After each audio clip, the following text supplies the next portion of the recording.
Hayırlı günler değerli dostlar. Hepinize saygı ve selamlarımı iletiyorum. Ben Şükrü Soydan. Bugün sizle geçen de hatta videosunu çektim. Montajlamada bir sıkıntı oldu. Hatta eksik şeyler çıktı.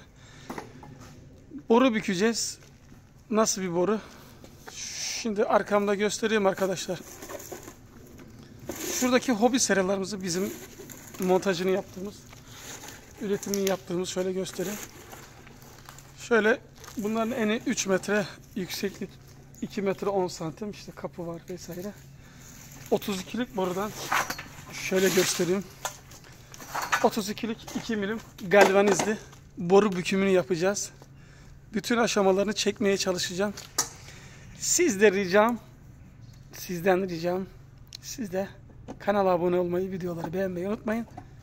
Devamı gelecek. Tüm sırları, bilgilerimizi sizle paylaşacağız inşallah.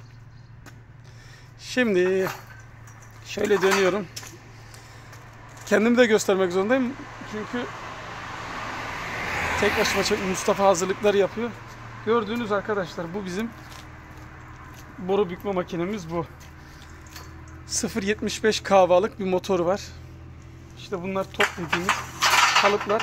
Şimdi Mustafa oradan 6 metre boyunda, bakın tam 6 metre boyunda galvanizde 32'li 2 milim boruyu getirecek.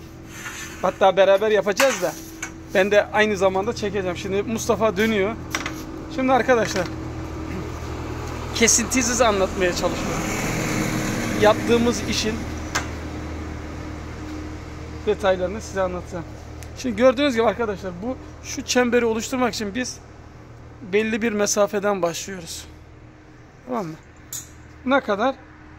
20, 40, 60, 80 diye metreyle ölçüyoruz. Benim karışım 20 santim olduğu için biraz ellerim küçük.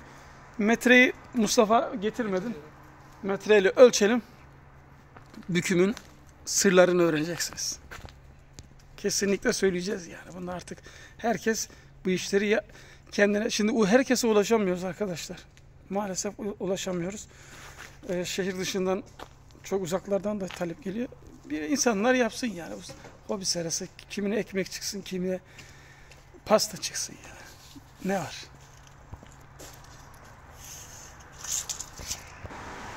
Arkadaşlar şimdi gördüğünüz gibi bakın, Mustafa 80 santimden ölçüyor. Şurayı da göstereyim.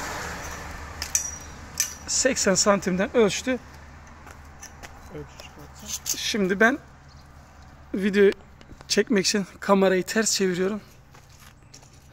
Detayları, gidip gelmelerimizi, ölçülerimizi, her şeyimizi sizle paylaşacağım. Kanala abone olun, videoları beğenin. Evet arkadaşlar, şimdi gördüğünüz gibi ben borunun başındayım. Şöyle de göstereyim et kalınlığı. Hani hiçbir hile hurdamız yok. 32'lik sağlam, güzel, gördüğünüz gibi bir boru. Yerine yerleştirdim. Tam burayı bakın gösteriyorum. Öğrenin arkadaşlar. Kimine ekmek çıkar, kimine pasta. Bize herkes öğretmedi. Biz kendimiz bazı şeyler öğrendik. Buraya getirip, şimdi burada bizim ileri geri anahtarımız var. Bu noktada yapmamız gereken, gördüğünüz gibi şöyle kolu göstereyim. Sıkıyoruz. Yorum yapmayı da unutmayın arkadaşlar. Sorun. Bilmediğinizi sorun ya. Cevaplıyoruz. Çok nadir böyle. Çek Mustafa. Şimdi arkadaşlar, o boru böyle geldiği zaman şuraya kadar dönecek. Onun için makineyi öteye çekmesini istedim Mustafa'dan. Ben epey bir geriye gideceğim. Tamam. Şu basınç yeri var bakın. Ben burayı sıktıkça, şunu çevirdikçe kolu, şuradan basınç uyguluyor tam. Şu dediğim 80 santimlik yere. Şurası şöyle bükülecek ve şöyle olacak. Tabii bunu ölçeceğiz, biz öyle şeyini yapmıyoruz. Körü körüne yapmıyoruz, bir planlama. Şimdi burayı sıkıyorum. Belli bir kuvvette. Size şöyle göstereyim. Evet. Hani bunu herkes söylemez. Bunlar işte böyle büyüklük. Bakın burası şu an epey bir pres aldı. Makineyi çeviriyorum. Ve biz bismillah başlıyoruz. Çevirdim. Bakın Şimdi oradan pres alan görüyorsunuz yamulmaya başladı demir. Niye? Biraz fazla sıkınca. Şimdi bunlar hep kontrollü oluyor. Şöyle bakın Mustafa da geliyor. Yavaş, ağır hızla. Makine çok güçlü değil. Kontrollü şekilde kusursuz iş yaparak burayı tutarak, çünkü aynı şeyde kalması lazım. Hizada aşağı düşerse farklı büküme girmesin. Şimdi Mustafa oradan 80 santime gelince duracak. Ben de buradayım bakın. Duvara kadar geldim. Evet, şimdi Mustafa 80 santime geldi. Az daha sıkıyor. Biraz daha sıkıyor. Şimdi terse gidiyoruz. Bak, makine zorlandı şu an. Şey yapmaya başladı. Epey kıvırdı. Birkaç gidip gelmede bükümün olduğunu göreceksiniz. Gidiyoruz. Sizinle beraber hiçbir detayı kaçırmıyoruz. Ölçümlerine de bakacağız. Kaç santim olduğunu. Oradan dikkat et Mustafa. Sıkışacaksın orada. Arkada bir şey var. Profil var. Şimdi ben de bakın 80 santime giriyor şurada. Hop. Az daha gidecek. Evet, durdurdum. Şimdi çok hafif sıkacağım. Çünkü zaten şey olmuş. Zorlamaya başlamış. Tekrar geri geliyorum. Görüyor musunuz bükümü? Çok güzel. Tecrübeyle tabii biz bunları öğrendik. Denedik. Malzemeleri ziyan ettik mesela. Deneme şeyi gibi. Ama dikkatlice, acele etmeden yaptık. Siz de tüm aşamaları görüyorsunuz işte. 2 dakika falan oldu biz videoyu. Bakın şu aşamada gidip geliyoruz yavaş yavaş, kontrollü. Şimdi bakın şeyim değişti. Bulunduğum yer değişti. Bu tarafa döndüm. Mustafa çok az sıkıp tekrar makineyi çalıştıracak. 80 santimde. Bir daha gideceğiz. Bundan sonraki aşama arkadaşlar, bunun kaynak aşamaları var. O karşıda gördüğünüz gibi. Kapı, pencerenin çıkartılması vesaire, onlara ayarlanması. Ayak koyuyoruz bunları ekstra, içten aşağı batma olmasın diye. Bakın zaten şu an bıraktım mesela. Niye? Oranın gücü yetiyor artık daha kaldırmaya. Büküm şu an 5 metrelerde ama az daha sıktığımızda kısa bir zaman zarfında olacak. Şimdi geri alayım. Çok az bir şey kaçmış. 80 santimden, şimdi burası böyle arkadaşlar, burası düz gelecek. Yanları yüksek olması için burası düz gelecek. Sonra eğim başlayacak. O yüzden böyle bir şey yapıyoruz. Evet, devam ediyoruz. Büküme. Kontrollerimi yaptım. Sıkımımı yaptım. Bu büküm yaklaşık 3 dakika oldu şu an. Bakın zaten epey bir büküldü. Mustafa, seni çekiyorum, merak etme. Oradan hareket yap. Herkes görsün seni. Şimdi bakın gittikçe formu görüyor musunuz? Yani herhalde bir sefer daha gidip geliriz, biter. Pardon. Bakın ta nereye? Normalde şuralara gidiyordum. Kaçırma Mustafa, 80 santimi.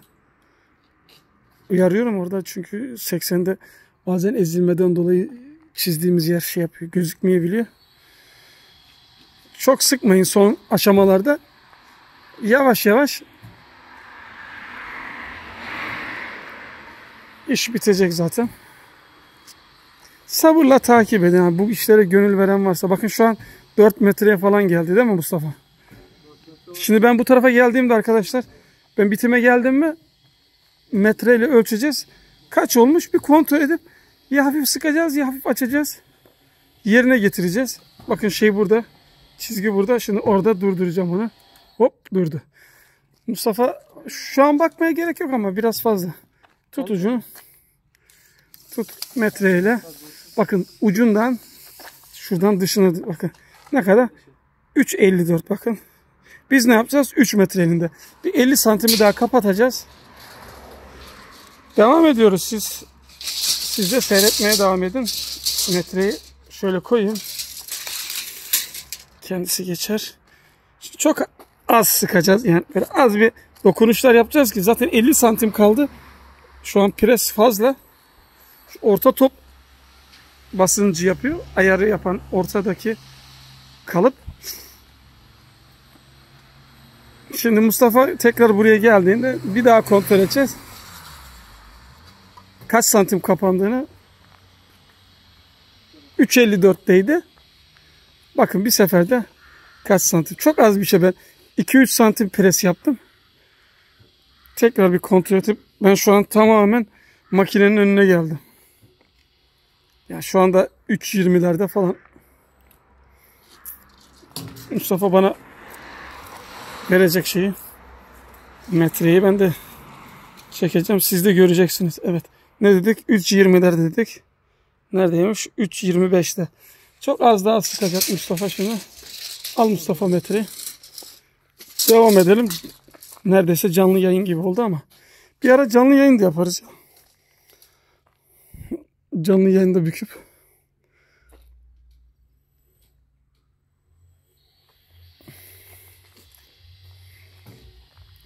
Makinemizin özelliğinden biri driver'ı var. Programla değiştirebiliyoruz mesela gücünün şeyini, hızları vesaire. Sürücüler o işe yarıyor. Schneider'in bir sürücüsü var. Motor kuvvetlendirildi. İşte ufak tefek eksiklerimiz var ama olsun. Şu an işimizi görüyor. Özellikle bu hobi serisi içinde çok bir şeye ihtiyacımız kalmadı. Şimdi buradayız. Bakın çizgi buradan devam ediyor. Hop. 2 santim daha kapatayım.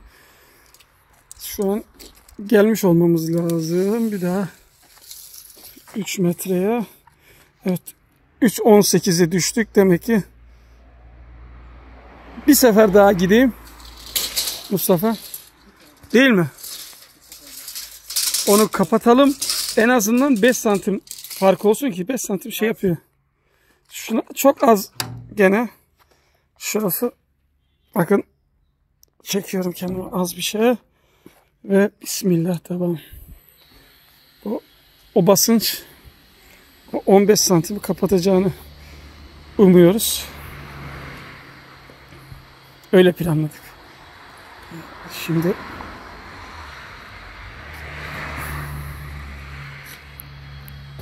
zaten 3 metre artı 5 santim, eksi 5 santimi tolere ediyoruz. Onda bir sıkıntı yok. Sadece fazla olmasın. Çünkü şekil bozuk oluyor bir de eğer aşağı yukarı fazla olursa. Şimdi son ölçüm geldik gibi. Elektrik var mı şey? Evet. Şimdi arkadaşlar gördüğünüz gibi kaçtayız? Evet, tam 3 metreye geldik. Metreyi de attık. Elimizden kaydı. Çünkü bir elimde telefon. Tripod kullanmak istemiyorum. Siz de görün yani bizim ne yaptığımızı. Sonra kalıbı Mustafa gevşetti. Çıkartıyoruz şöyle. Ben bırakayım. Şuradan yardım edeyim bana. Bir saniye. Buradan. Bakın arkadaşlar. Burası 42'lik. Burası 32'lik. Çap 32-34. Burası da 27-21'i buradan büküyoruz. Şimdi göster Mustafa nasıl olmuş kalıp. Karşıya koy. Ha. Bakın büküm böyle. Yanlar şöyle 80 santimden sonrası büküldü. 80 santimde tekrar düze. Sonra bunlara kaynak işlerini çekeriz. İlk büküm bakın. Yükseklik. Mustafa boyun kaç? 1.85. 1.85 falan boyu var. Orası 2.10. İsterseniz bir ölçelim. Onu da göstereyim arkadaşlar. Mustafa ölç o tepe noktayı, ben tutuyorum. Tam ortayı bir ölç. Yani 6 metrelik bir boy profil boru. Profil de olur da profil biraz daha zor bunda. Kaç oldu Mustafa? 210. Evet, dediğimiz gibi 210 santim yükseklik veriyor. Arkadaşlar gördüğünüz gibi Mustafa ile büktük. Böyle güzel bir malzeme oldu. Şimdi şöyle koyalım. Diğer şeyi de göstereyim size. Bunları çekeceğiz videosunu. Talep ve like bekliyorum. Şöyle arkadaşlar, kapı pencereyi göstermiştim size. Bunların yapımını da daha sonra gösteririz. Nasıl olduğunu. Sera kurumuyla alakalı farklı videolar. Şimdi bu epey bir uzun oldu. Sıkılmayın diye fazla uzun bir video yapmak istemiyoruz. Beğenilerinizi bekliyorum. Yorumlarınızı eksik etmeyin. Sorun. hangi ülkeden olursanız olun, özellikle bizi yurt dışından çok takip eden takipçilerimiz var. Ya bunlar Hindistan'dan, Endonezya'sından, Amerika'sı var, Brezilya'sı var, bir sürü takipçimiz var. Oradan da yabancı olarak şey yaparız. Altyazıları ekliyorum. Bütün dillerde hemen hemen bizi takip edenlerin dillerinde. Onlara da yardımcı olmaya çalışırız. Yurt dışına hiç önemli değil. İmalatlarımız devam ediyor. Kurulumlarımız devam ediyor. Şu an mevsim kış. Aralık ayındayız. Havalar soğuk. Sera için biraz güneşli hava bekliyoruz. Bugün şey olmadığı için. Hava güneşli olmadığı için dışarıda çalışmıyoruz. Burada üretimi de sizle paylaşmış oldum. Biz büküme devam edeceğiz. Farklı malzeme bükümünü de göstereceğim arkadaşlar. Bu 3 metrelikte size 5 metrelik nasıl bükülür onu da göstereceğim. 4 metrelik vesaire onlar da inşallah gelecek. Ama kanala abone olun, videoları beğenin. Hoşçakalın.